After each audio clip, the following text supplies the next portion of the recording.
36 millions n'a pas été enregistré. Le résultat de l'exercice N-1 était de combien? 80 millions. TVA 18%, taux d'IS 27%.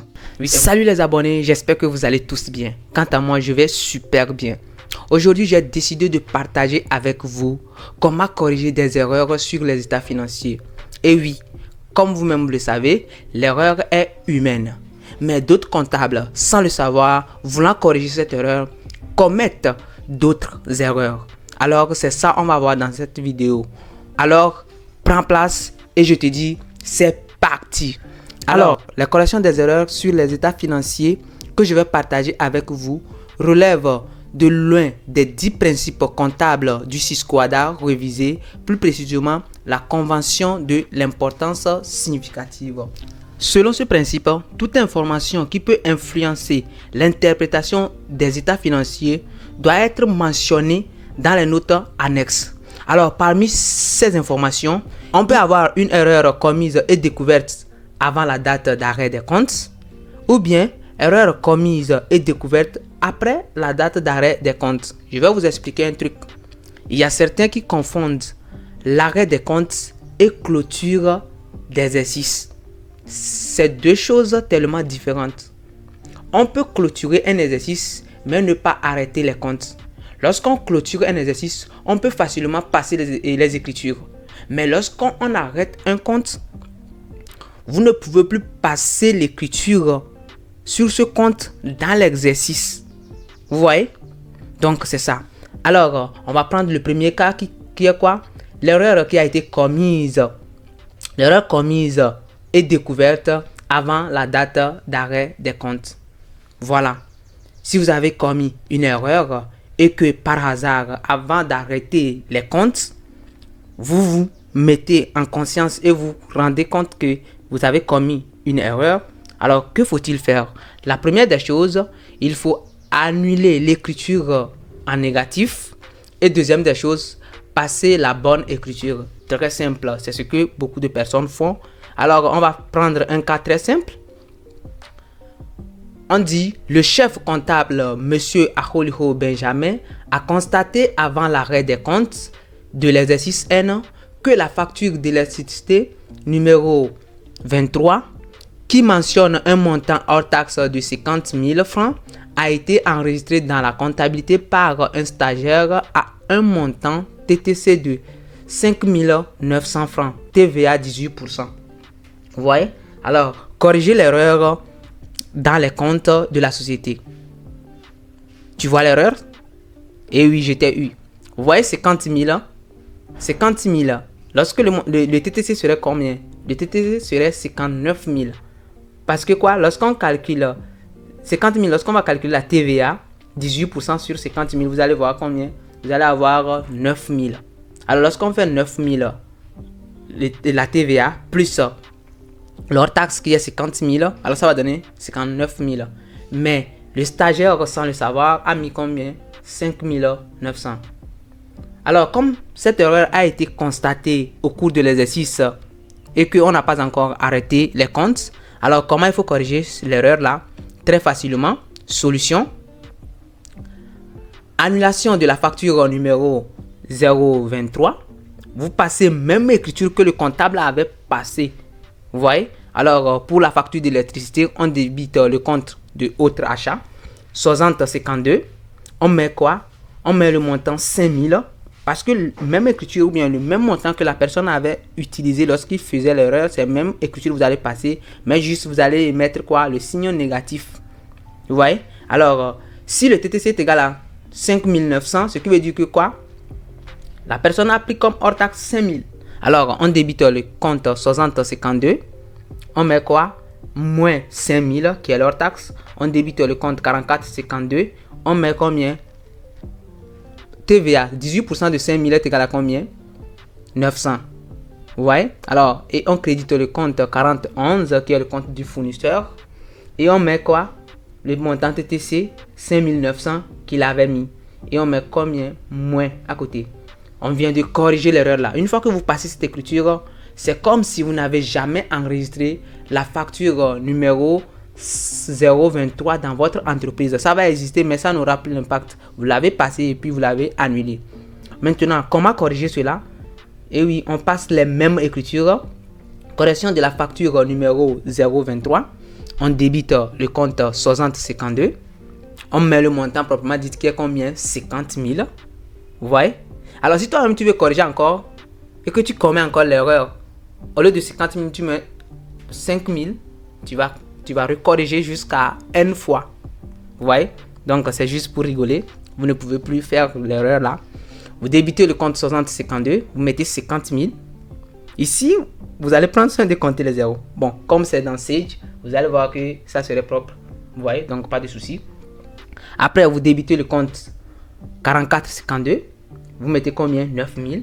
Ça dit 18%, TVA 18% de 50 000. C'est ça qui donne 9 000.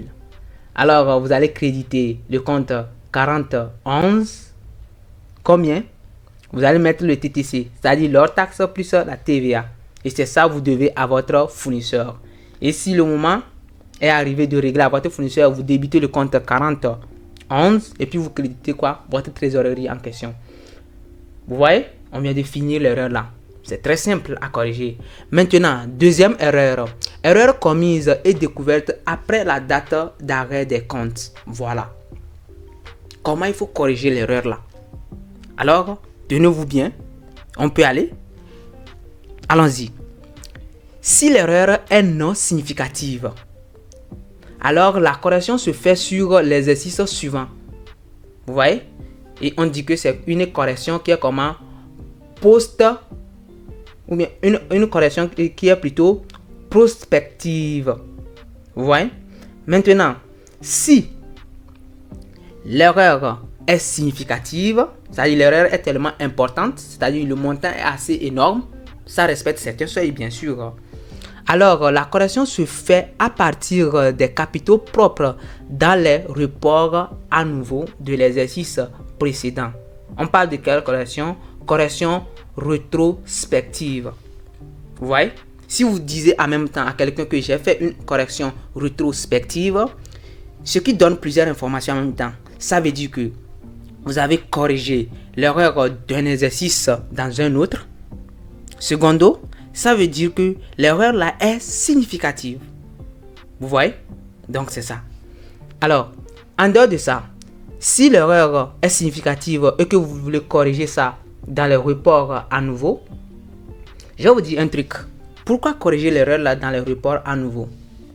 Vous-même vous savez, lorsqu'on clôture un exercice comptable, le résultat qui a été dégagé, on partage le résultat là en quelque sorte 3 parties. Une première partie qui va au niveau des réserves dans le compte 11. Deuxième partie qui va au niveau des dividendes, c'est-à-dire au niveau des associés.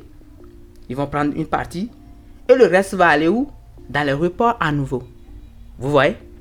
Et que ce report à nouveau, par exemple, avant de dégager ce résultat, vous savez qu'on fait produit moins charge. Et que si on n'a pas tenu compte de certaines charges, vous allez voir que le résultat sera erroné de plus. Vous voyez, c'est-à-dire le résultat sera augmenté de cette charge qu'on n'a pas tenu compte. Une fois que le résultat est augmenté, ce qui veut dire que quoi? Les dividendes et les réserves aussi seront erronés à quelque sorte. Mais pour cela, comme on a déjà partagé ça au niveau des associés, alors on va retirer ce montant là où? Dans les reports à nouveau. Ce qui restait, on a déposé dans notre entreprise comme report à nouveau. C'est là-bas on va aller éponger cette partie. Alors pour corriger ça, vous-même vous savez qu'on a 2 types de report à nouveau. Alors quand est-ce qu'on utilise le compte 121? On utilise le compte 121 report à nouveau créditeur. C'est-à-dire que quoi? Votre report à nouveau est positif ça. Alors créditeur, si l'erreur impacte positivement le résultat. Oui, on corrige là-bas. Si l'erreur impacte positivement le résultat. Par exemple, les produits. Vous voyez? Maintenant, deuxième cas, on utilise le compte 129 report à nouveau débiteur si l'erreur impacte négativement le résultat. Par exemple, les charges. C'est un exemple que je viens de donner. Vous voyez? Vous-même, vous le savez, au niveau de répartition de résultats, si report à nouveau est débiteur, on débite le compte 129. Et si c'est créditeur, on crédite le compte 121. Vous voyez? Alors, s'il s'agit de charges, qu'est-ce qu'on faisait? Pour les charges, on débitait le compte de charge, non? Alors, on remplace ce compte de charge par quel compte? 129. Alors, on va aller sur un cas très pratique. Je ne veux pas que la vidéo soit longue. Alors, on prend le cas très pratique. On dit, après l'arrêt des comptes de l'exercice N-1, il a été constaté qu'une facture numéro 032 d'achat de marchandises dont le montant hors taxe est de 30 millions n'a pas été enregistrée. Le résultat de l'exercice N-1 était de combien? 80 millions. TVA 18%, taux d'IS 27%. Oui, c'est 27%, je n'ai pas mis le pourcentage. Alors, corriger l'erreur dans les comptes de la société. Comment il faut corriger l'erreur là? Il y a certains comptables qui corrigent l'erreur là sans tenir compte de quoi? De l'IS. C'est très capital, il faut tenir compte de l'IS à tout moment. Il faut travailler comme les professionnels. Sur cette chaîne, on ne va pas faire de l'à peu près. On fera ce qui est nickel et bon à faire. Alors, qu'est-ce qu'on va essayer de faire? Tu peux mettre pause et traiter. Allons-y. Alors, pour cela, tout d'abord, je vais vous expliquer cette partie. Si il a été omise une facture dont le montant est égal à combien? 30 millions, c'est-à-dire facture d'achat de marchandises, ce qui sous-entend que le résultat qu'on a dégagé ici, c'est un résultat de plus. Parce que quoi? On n'avait pas retiré les 30 millions là dans les produits avant de dégager le résultat de combien? De 80 millions.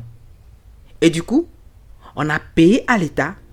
Vous-même, vous savez que l'impôt, l'IS se calcule sur le résultat en question. Et du coup, on a payé à l'État plus que ce qu'on devait payer à l'État. Parce qu'on a gonflé le résultat sans le savoir. Voilà, vous voyez. Alors, pour cela, comment on va corriger cette partie? Le montant 30 millions là, comment on va corriger cela?